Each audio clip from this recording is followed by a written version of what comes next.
Jadi manusia itu bagian dari alam. Istimewanya apa? Dia punya nalar, punya reason. Satu-satunya komponen alam semesta yang nyambung langsung sama Tuhan itu manusia. Bagian apa yang nyambung? Reasonnya, nalarnya, akalnya.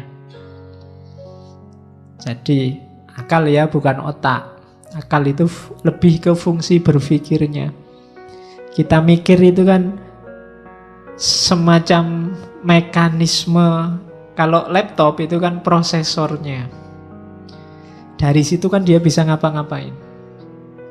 Nah, manusia juga dia binatang yang berpikir, binatang yang bernalar sejak awal. Ini diawali dari Sokrates, Aristoteles mendefinisikan ini.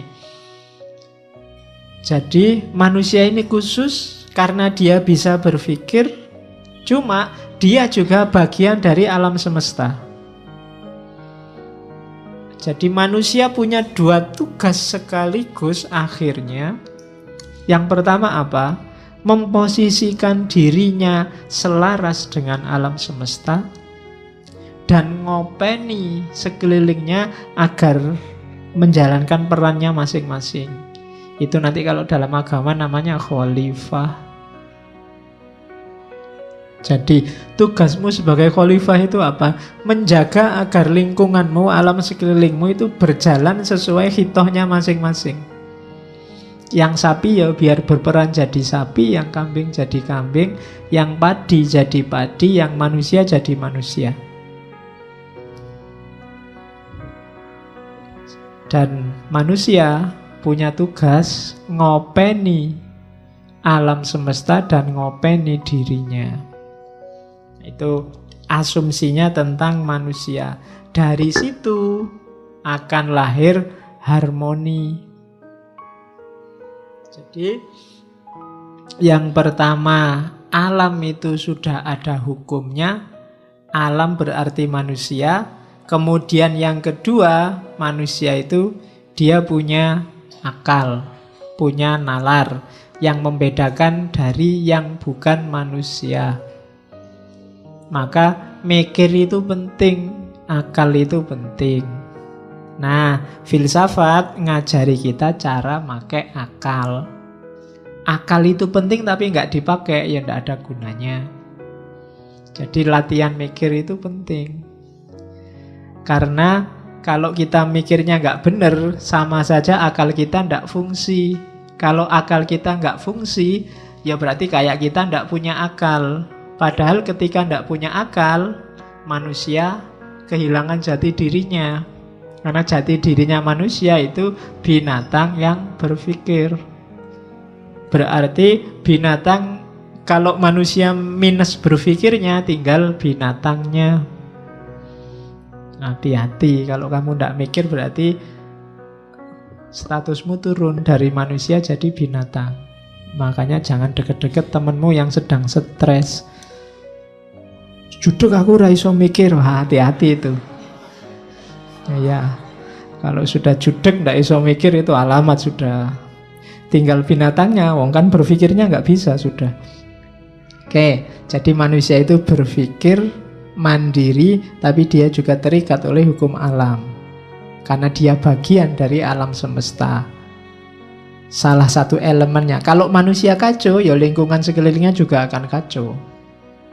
Maka manusia harus berpikir, bertindak, berperilaku sesuai dengan keselarasan alam semesta. Nah, itu asumsi kedua. Terus, nah, gimana caranya manusia biar selaras? Ya, lakukan hal yang baik. Yang baik itu apa? Yang harmoni dengan alam, harmoni dengan akal, harmoni dengan Tuhan. Kamu tidak harmonis dengan salah satu ini aja, tidak akan bisa baik hidupmu. Kalau kamu nggak harmonis dengan alam, kamu sakit. Manusia itu kan tubuhmu ini kan bagian dari alam. Kalau kamu nggak harmonis, kamu pasti sakit. Nggak harmonis itu salah satu unsurnya terlalu banyak. Itu kan nggak harmonis. Terlalu banyak air ya kembung.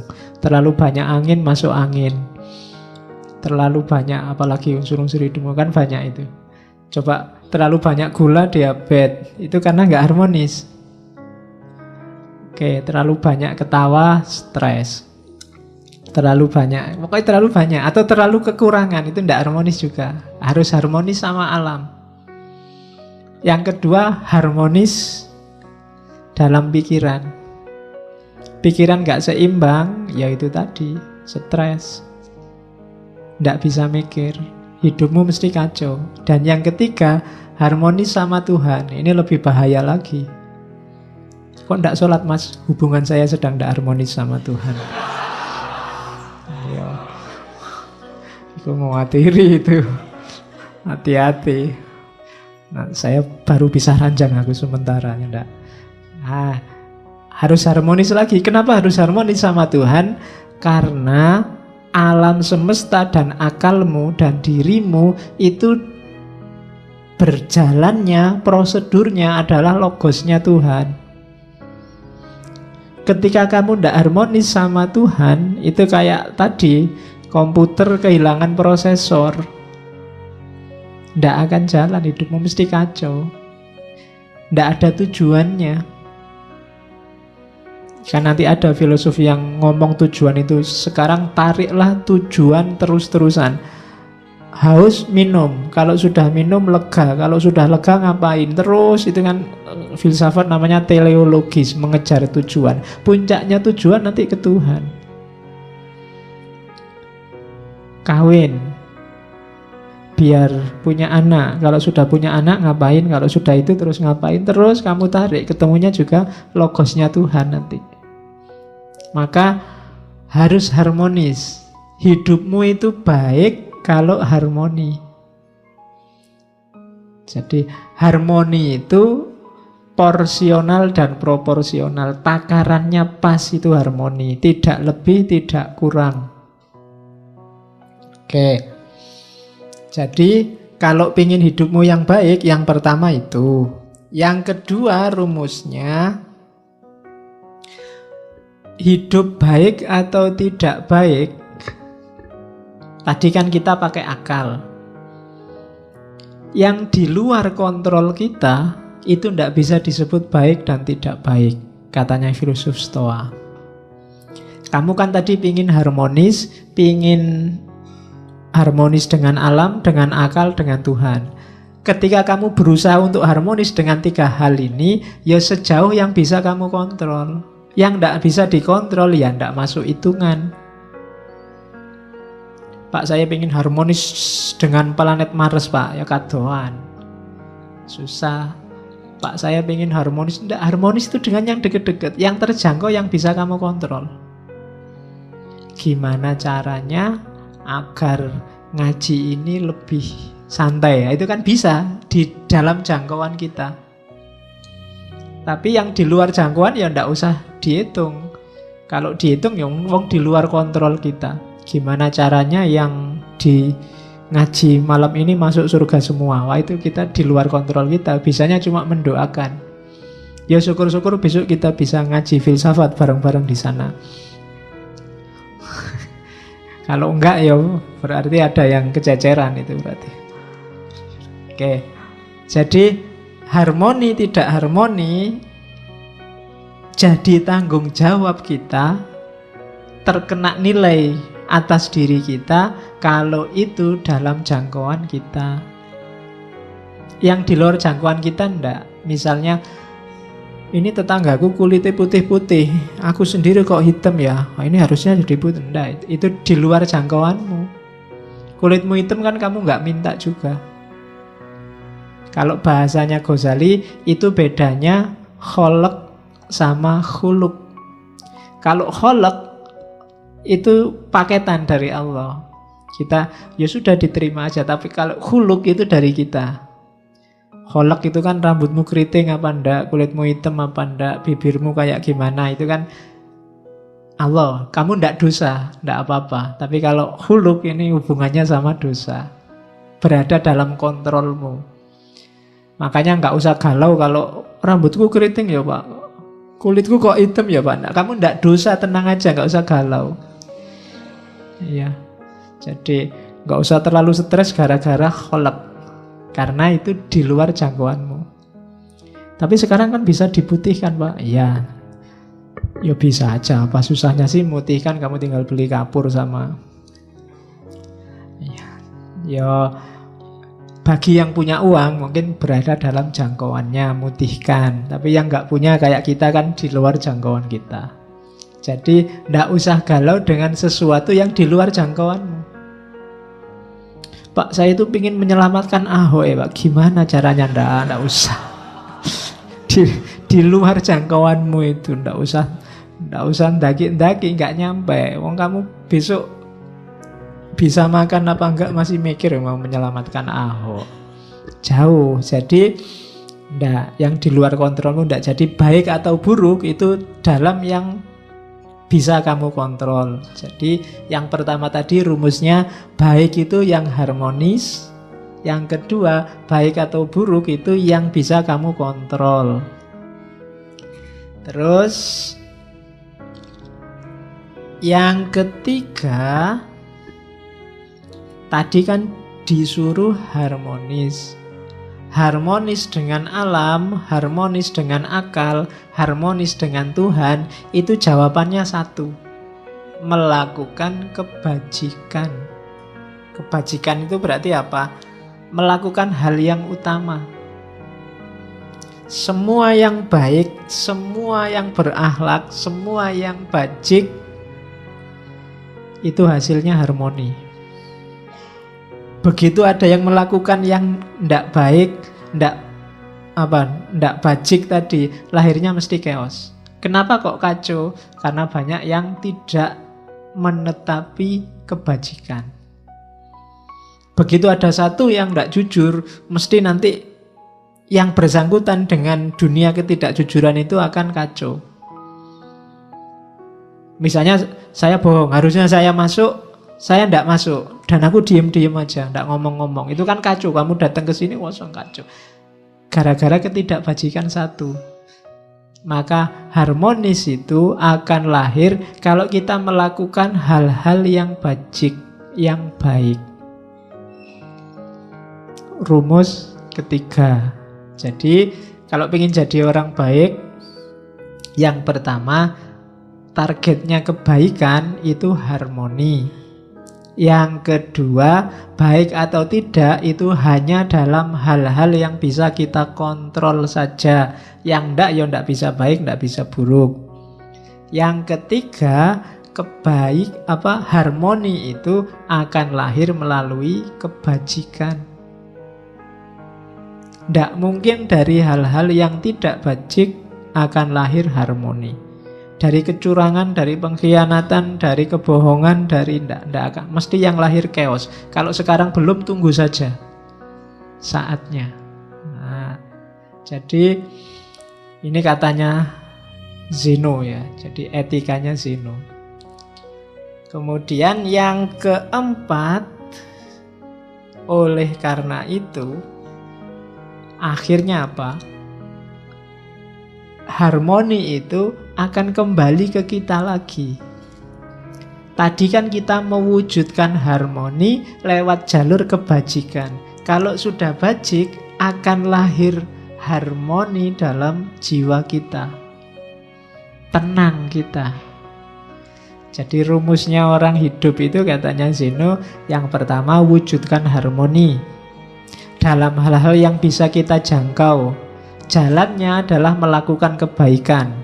Kalau semua sudah kita lakukan, jiwa kita akan tenang, harmonis juga. Jadi 4. Kalau kita bisa mewujudkan 4 ini, kita akan hidupnya enak. Itulah sunnatullahnya, kebaikan. Rumusnya itu.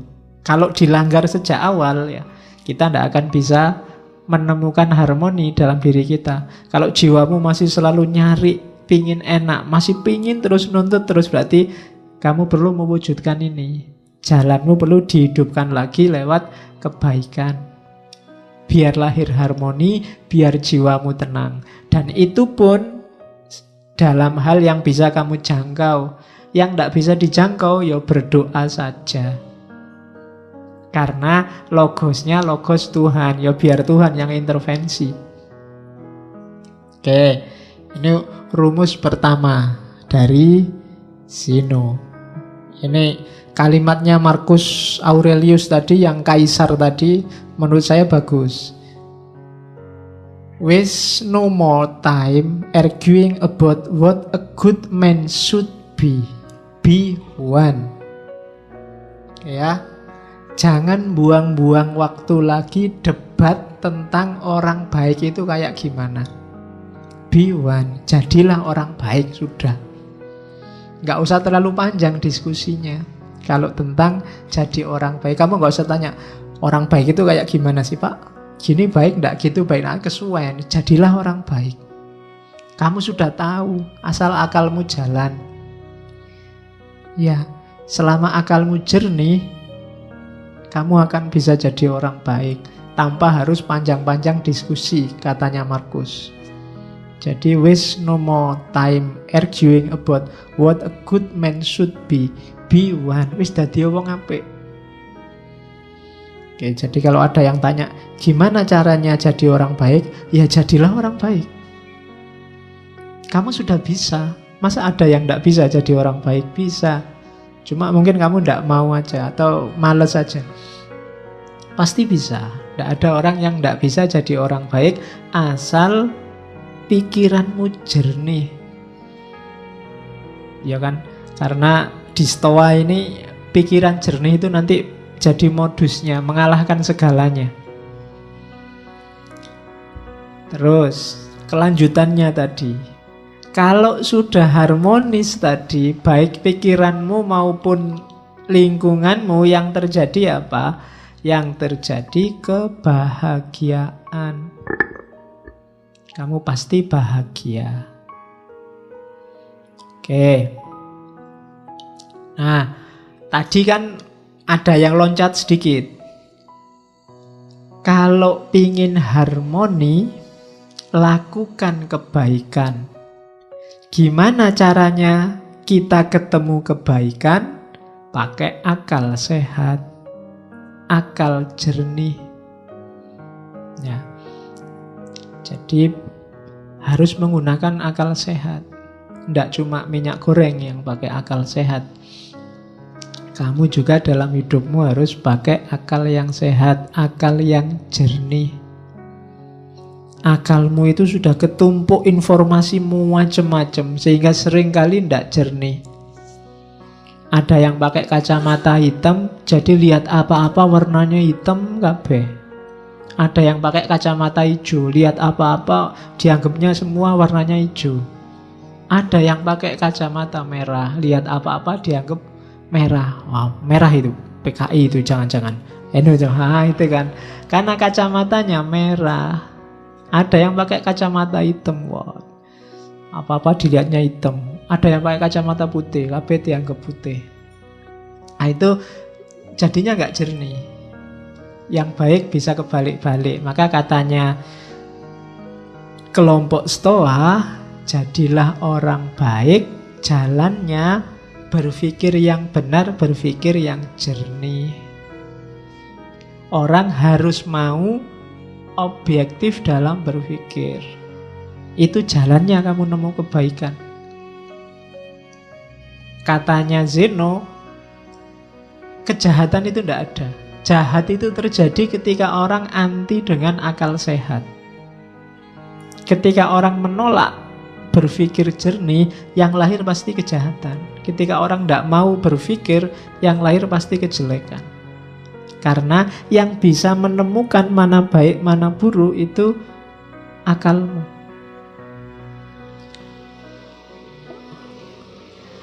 Kenapa kok bukan perasaan, bukan emosi? Kelompok Stoa dikenal agak kritis terhadap emosi. terhadap rasa. Karena emosi sering tidak objektif. Yang baik bisa jelek karena kecenderungan emosi, atau sebaliknya, yang jelek kelihatan baik karena kecenderungan emosi, rasa.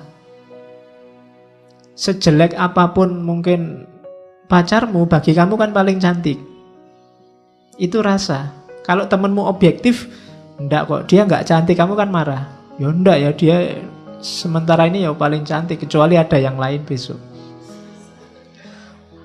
Jadi rasa itu kan cenderung ke yang disukai dan anti dengan yang enggak disukai. Ini enggak jernih. Yang bisa jernih akal.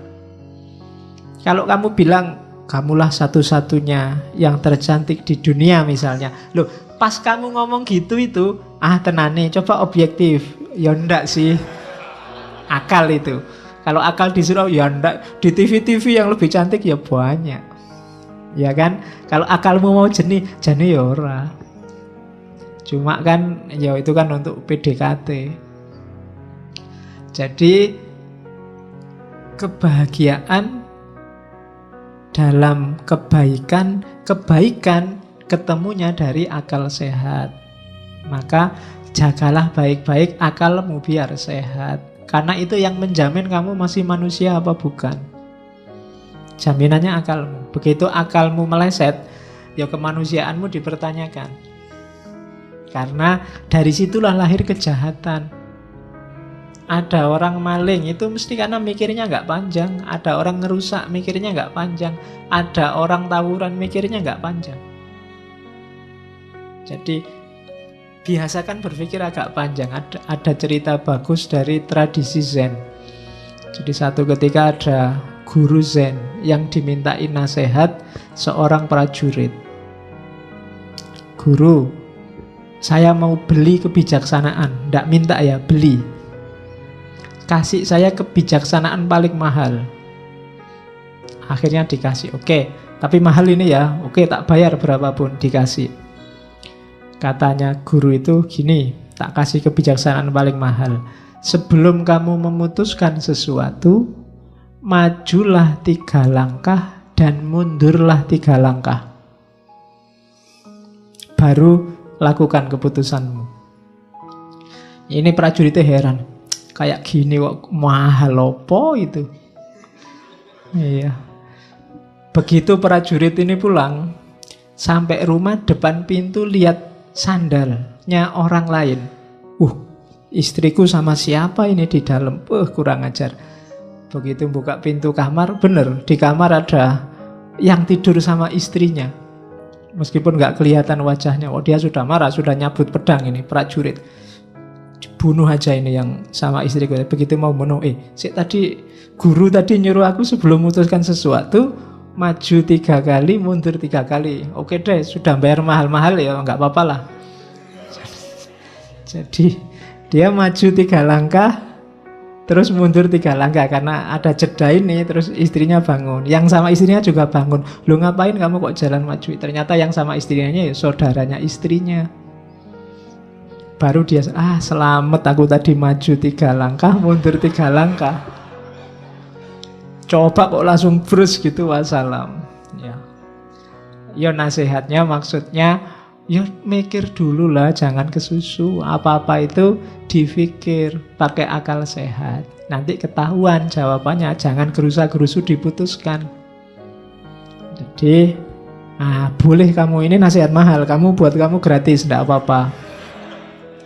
Jadi kalau mau apa-apa, maju 3 langkah, mundur 3 langkah. Jangan langsung diputuskan. Mau nembak juga gitu. Kalau meskipun sudah di depannya, sebentar, maju 3 langkah, mundur 3 langkah. Ya, lu siapa ngerti pas kamu maju mundur terus pacarnya datang, wah nggak jadi. Untung tadi urung nembak. Kalau sudah nembak malu kan dirimu. Oke, jadi pakailah akal sehat. Katanya Zeno ada 4 biasanya, 4 hal yang merusak. Kenapa dia tidak terlalu suka dengan emosi? Yang pertama apa? Hasrat, keinginan. Keinginan ini biasanya orang itu kalau sudah ingin sesuatu, kejernihan pikirannya agak keruh. Dipertanyakan. Kalau sudah karep itu biasanya sudah tidak jernih lagi. Ketakutan juga begitu. Kalau masih ada yang bikin kamu takut, itu biasanya nggak jernih pikiranmu. Yang kamu pikir gimana caranya selamat gitu dok. Kadang mengorbankan banyak hal. Kesenangan. Kalau sudah seneng, wah, main game bisa 3 hari 3 malam. Ada kan yang begitu, sampai tewas main game, itu kesenangan. Kan kemarin saya baca ada yang sampai tewas main game di warnet sampai 3 hari 3 malam dan meninggal di warnet. Itu kan kesenangan yang merusak. Kadung seneng sama WA, kadung seneng sama Facebook, pokoknya ndak pernah lepas dari tangan. HP dicas aja dipegangi terus ngalang-alai sedang ngapain itu ya. Jadi HP sekarang jadi yang mengendalikanmu. Kayak binatang yang dikasih apa? Ditali itu, yang nali itu ya HP-mu itu. Kamu selalu ke situ. Oke, jadi kesenangan. Hati-hati dengan kesenangan. Kesenanganmu apa? Itu kadang-kadang bikin pertimbanganmu nggak jernih. Wis kadung seneng. Nanti boleh kamu tulis di kamarmu besar-besar, hati-hati dengan keinginan, ketakutan, kesenangan, dan rasa sakit. Kalau rasa sakit ini biasanya dihindari. Rasa sakit, rasa nggak enak itu biasanya orang cenderung lari. Itu juga bikin pikiran nggak jernih. Dosen mau ngasih tugas, mau dikasih tugas nggak usah pak, karena kamu membayangkan susahnya bikin tugas. Kamu ndak mikir loh, kalau bolak-balik bikin tugas lama-lama kamu terbiasa loh. Punya pengalaman nulis itu luar biasa. Tapi kamu lebih suka menghindar karena membayangkan susahnya bikin tugas. Mau wajib bikin tesis atau tesis bisa diganti bayar saja. Bayar saja pak, mungkin gitu seandainya ditawari. Kenapa? Kamu membayangkan sakitnya bikin tesis, tidak melihat manfaatnya, kamu hanya menghindari susahnya. Nah itu rasa sakit. Orang biasanya nggak jernih mikirnya. Keinginan, ketakutan, kesenangan, rasa sakit, kamu waspadai. Karena sering bikin pikiranmu nggak jernih. Oke. Jadi gantilah 4 itu dengan berpikir jernih. Keinginanmu itu masuk akal enggak? Ketakutanmu itu masuk akal enggak? Kesenanganmu itu porsinya berapa persen harus dituruti, berapa persen harus dijauhi. Rasa sakit juga begitu. Dari situ kamu akan bisa menjalankan milih yang baik. Kalau sudah, kamu akan bahagia karena hidupmu harmonis, lahir dan batin. Itu rumusnya Stoa.